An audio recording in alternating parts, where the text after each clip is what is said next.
Welcome to the Money Mindful podcast, where money mindset and life coach Megan Jean Smith, hey, that's me, teaches you how to transform your relationship to money and achieve your life goals so you can live a glorious, magnificent, delicious, awesome life and love being you. Hello, and welcome to the Money Mindful podcast. I'm your host, Megan Jean Smith. Great to be here with you this week. Welcome. Okay, I am going to get straight into it. I'm not really one for small talk, to tell you the truth. But one thing before I do, I am going to put a little something at the end of this episode. I am going to share a little case study interview with one of my most incredible clients, Jackie. She is going to be sharing her experience with what it's like to work with me. She's actually just re-signed with me again for another 6 months. And I'm actually going to be talking a little bit about that on today's episode. Not about Jackie re-signing, but about getting obsessed with something in your business for more revenue growth. And what is that? What is that I'm obsessed with? That is helping my clients. Bow, bow, bow. Now you might be thinking, yeah, duh, of course. Of course I'm going to help my clients. And I'm sure that you do help your clients. But what I wanted to address in this episode is when you put a lot of time and effort and attention, like thinking time, on creating the best experience for your clients, you do that, sit back and watch your revenue grow. Now, this doesn't mean over-delivering and undercharging, because there's a big difference between creating an amazing client experience because you have them in mind, you're thinking about, what they need and you're delivering that to them, and the difference between over-delivering because you feel like you're not good enough. Okay, so that's like one little thing I just want to point out, because I don't know if you've heard this kicking around, but I've heard in the business circles I move into, over-deliver. Like the best way to get clients is to over-deliver, give clients more than they're expecting, and they are happy campers, right? And they'll keep coming back. But I just want to put a little note in there to say that doesn't mean over-delivering at your own expense or undercharging and over-delivering. So I just wanted to make this a quickie today to give you some ideas and also not freak you out. Like, you don't have to do everything all at once as well. And depending on what stage of your business you're in, what you do could look different at different stages, right? So I've shared before, I don't know if I've shared on the podcast here, but I've shared in chats with my beautiful email community and on social media that over 50% of my clients re-sign with me. Now, that is bloody good for business, right? Like, that is really good that happens. And that doesn't happen by accident. That happens because I spend a lot of time obsessed with my clients and getting them the results that they are paying me for, that they've come to get help with, to create, right? And so what that looks like is, I'm always thinking about, how can I help them solve this problem quicker or faster or more efficiently or in a way that works for them. And I'm doing things now in my business that I didn't have the capacity to do in the start when I first started my business. So I don't want you to compare yourself to me or think that you need to do what I'm doing. I just wanted to throw around some ideas for you to get you thinking, okay? Now, there's definitely no right or wrong way to do this, but when you put yourself in your client's shoes and you spend thinking time about them and their problems and what results that they want, you will come up with ideas of things to make life easier for them, and they will keep coming back, right? And that's a good thing, because it's so much easier to get business from somebody who's already working with you because they know, like, and trust you already, than getting someone brand new who doesn't know you at all. Like, maybe today is the first time you've ever listened to this podcast, and you're probably not going to just jump on a call and work with me tomorrow when you have no relationship with me or don't know anything about me, right? Whereas somebody who's been listening to this podcast for a year and has a relationship with me, or somebody who I've already helped, like my clients,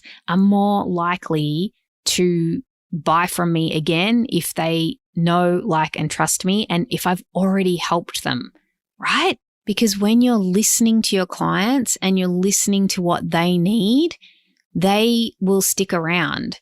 I'll give you the example of, I used to be with this accounting firm, and they were very good. They had a very good reputation, but they didn't meet my needs. They weren't meeting my needs as the client. I don't think they were thinking about what was important to me. Whenever I called to get accounting advice, I always felt like I was kind of interrupting them, like, oh, can I ask you an accounting question?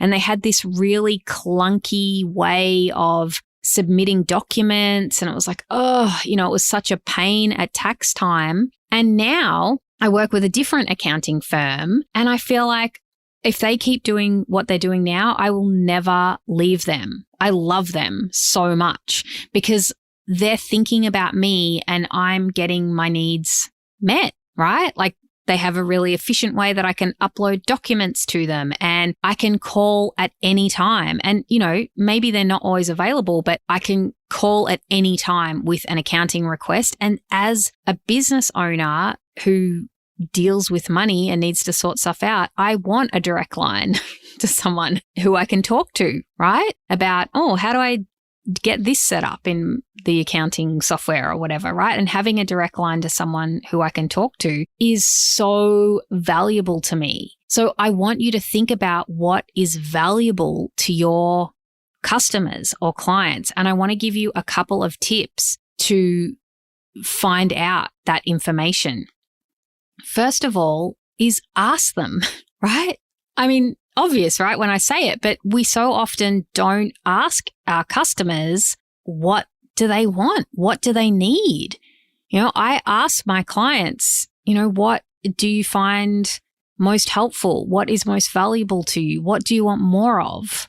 What do you want less of? Is there anything that you don't like, or do you want something to change? And I take that feedback very seriously, and I listen to what they say, and then I apply it, because what I think that my clients need isn't necessarily always what they need. And when I spend the time and take the time to listen to them and really hear what they want and then implement that, that makes for very happy clients. For example, I've got quite a few clients at the moment who are working on marketing stuff in their business. That's a focus with their goals. That's what they're working on. Not all my clients have a business. It wasn't relevant to everyone, but a lot of my clients recently were experiencing challenges with marketing, and that was an area that they wanted to improve, and that was related to their goals, their money goals that they were working on. And so I was thinking, okay, for starters, I help them with marketing with the knowledge that I have and what I do, but I'm not a marketing expert and I don't pretend to be with my clients. So then I hired a marketing expert to come in and do a workshop for my clients, because I identified that there was a need for that. I could see that my clients needed help with that. And so I was like, okay, how can I solve this problem for my clients? Let's get a marketing expert in to do a workshop for them. And now that workshop is in my client portal. So all my future clients who haven't even worked with me, maybe you, when you come and become my client, you will be able to access that workshop that is in the client portal. And if you need help with creating compelling marketing content for your business, that is now there available to you. And that is one example of a way to create amazing value for your customers when you're meeting them at their needs, like with what they need. Sometimes you can add value to your customers by surprising them, doing something that they don't expect. I buy some cosmetics from an online company, and the first time I ever bought from them, I was so delighted when I received the package because inside was like a little mini Tim Tam and a couple of cosmetic samples, right? That was similar to things that I had bought. And that was delightful for me. They didn't say that they were going to include it. That was just a really nice little surprise that was in the package when it came. There's so many ways that you can serve your clients. Another way that you might not have thought of that's not directly linked to your interactions with the client, but it might be your professional development, or the systems that you use in your business. Like, do you have systems set up in your business that make things easier for your clients, like the way that they can contact you, or just having efficiency with the way that they pay you, right? It all depends on what line of business you work in as well. But professional development is huge. That's a really big one. I'm always growing and learning behind the scenes. Like, you see the effect of that in what I bring to the podcast, and my clients see the effect of that in what I bring to them in a coaching session. But that is behind the scenes stuff that nobody has to know that's going on in your business. I'm always signing up to new courses and doing professional reading and learning and growing because I want to be the best coach that I can possibly be. And in addition to that, I want to be the best businesswoman that I can be. And when I get better at business, that helps my clients. When I create more efficiency in my business, or I create new systems, or if I upskill in business, that also serves my clients. So there's no rules with this. There's no right or wrong way to do this, but I want you to start thinking about how can you serve your clients at a greater capacity without overworking, right? Without over delivering and undercharging. I'm not suggesting that you overwork and undercharge. I've certainly increased my prices over time, like from when I've started, but I've also upped my game and I've up leveled with what the clients who work with me now get totally above and way beyond what my first clients that I ever worked with got. I've introduced so much more to what they receive. So don't be afraid to charge for that as well. Like, you're allowed to increase your prices, but the focus that I'm getting at on today's episode is to think about how can you serve your clients? How can you really look after the clients that you've got? Because when you look after the clients that you've got, your reputation precedes you, right? People will recommend you and your service. And the clients that you currently have, your customers, they will keep coming back to you. So here's what I want you to do. Just marinate on this question. How can I better serve my clients without overworking or undercharging? You don't even have to add that last little bit in, but I just want that there for you because I don't want you to think that you're not good enough as you are right now. Of course you are. But hey, how could you make the experience even better? All right. That's all I've got for you today. Stick around to hear my case study interview with Jackie, especially if you're interested in working with me and you want to hear from one of my current clients. Jackie's worked with me for 6 months and she's signed on for another 6 months. You can hear from her about her experience. And if you are interested in working with me, I'd love to work with you and help you reach your money and life goals. Go ahead and sign up for a consultation. That's the next step. We get to meet each other. We get to know each other a little bit. So I'm confident that I know that I can help you before you make a 6-month commitment. And also so you can feel safe that hey, yeah, I like Megan. I trust her. She's the right person for me to work with. She's who I want support with to create my amazing, delicious, awesome money and life goals. Okay, until I'm in your ears again next week, have an amazing week. Bye-bye. So we're here with my client, Jackie, who is going to share about her experience working together in my 6-month coaching program. Jackie, welcome. Let us know who you are. Thanks, Megan. So my name is Jackie Quick. I'm the managing director at Persuaders, and we're a strategic design consultancy based in Sydney. And we're called Persuaders for a reason, and that's because we help bold leaders get to a faster yes with the power of effective communication. Our clients are typically really, really large, complex organizations or tech scale-ups, entrepreneurs. And we help them communicate clearly with impact so they can get stakeholder buy-in and investor ready. But I wasn't working when I first engaged Megan. Amazing. So tell us, what problems or challenges were you facing prior to coaching together, Jackie? They were all trauma-based. I took a year off work as I was caring for my dad, who passed away. And then I found myself with a pile of financial admin to sort out. And I didn't know what type of support was available to me. It just seemed like this really big elephant in the room that I didn't know how to bite off. And that was a real problem. Like, that inertia meant that I felt that I wasn't capable of looking after myself or my mum in the wake of my dad's passing. I kept on saying that I had a fundamental blockage when it came to financial admin. You'll know, Megan, you've been on this journey with me. And I couldn't understand how, as a previous executive, I could manage large-scale budgets, yet still be living hand to mouth or not being able to understand my own financial position. It just seemed crazy. It seemed crazy to me. And I felt a little bit, sort of unhinged as well. Most importantly, I actually didn't know where to start.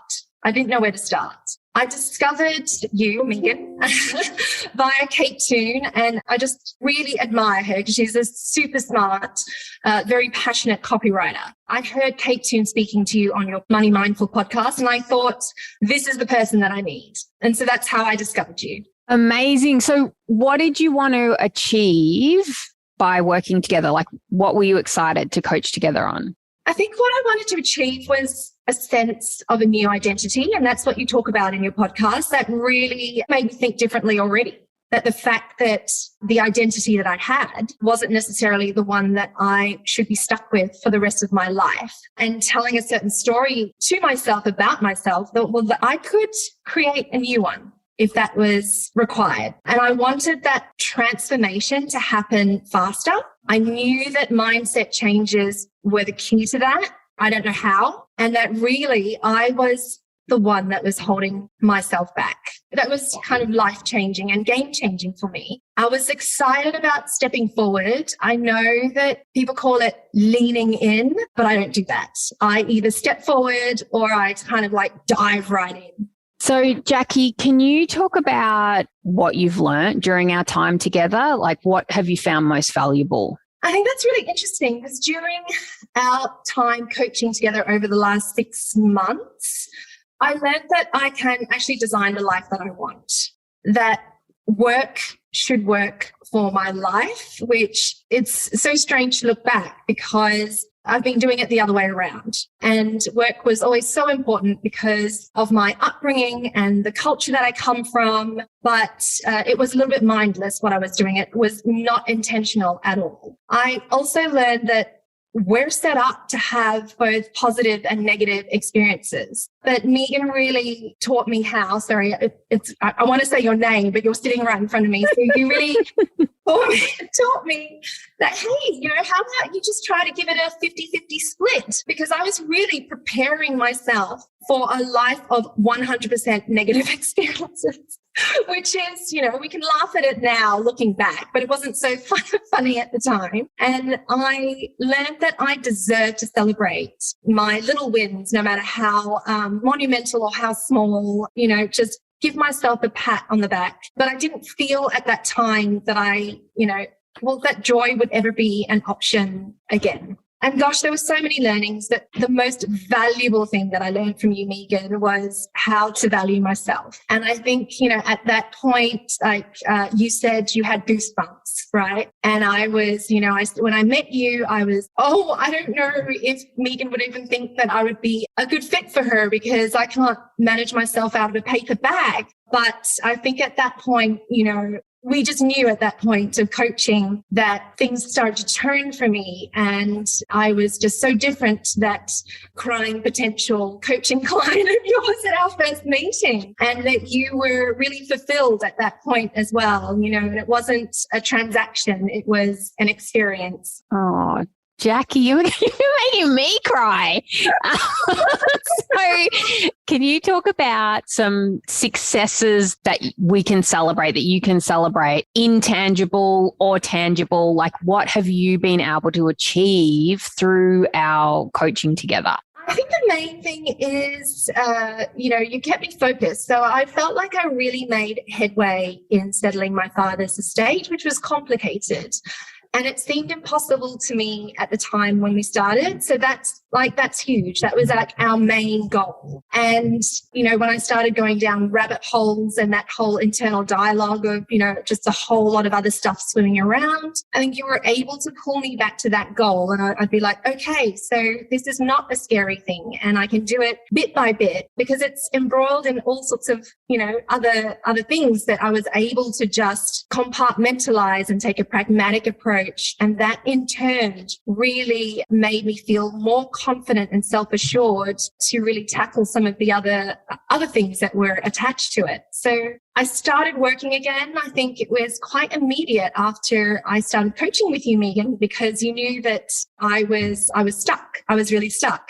But now I run a business 6 months later, and 3 months in, I started running this business, and I've got a handle on the numbers, and I grew it and doubled the revenue throughout that time while tackling my main goal. That wasn't even my main goal. It was a ripple effect of just really working on a fundamental issue that I had. But the most significant shifts, they've really happened on the inside, right? These are the outside things that you can see. Paperwork being progressed, businesses sort of going from a surviving to what I call thriving, because, you're not going from zero to hero. But I've had to reprogram my internal thoughts and dialogue so that I no longer sabotaged myself, and I could feel I think it was a confidence soar. It was a confidence soar, and it wasn't something that went up and down and went up and down, but, you made a shift and then you kept going up that trajectory. There wasn't this huge high and this huge low anymore, but it was almost like, I'm pulling up and I'm stabilizing, and it's because I can back myself. I don't no longer care that much about what people thought.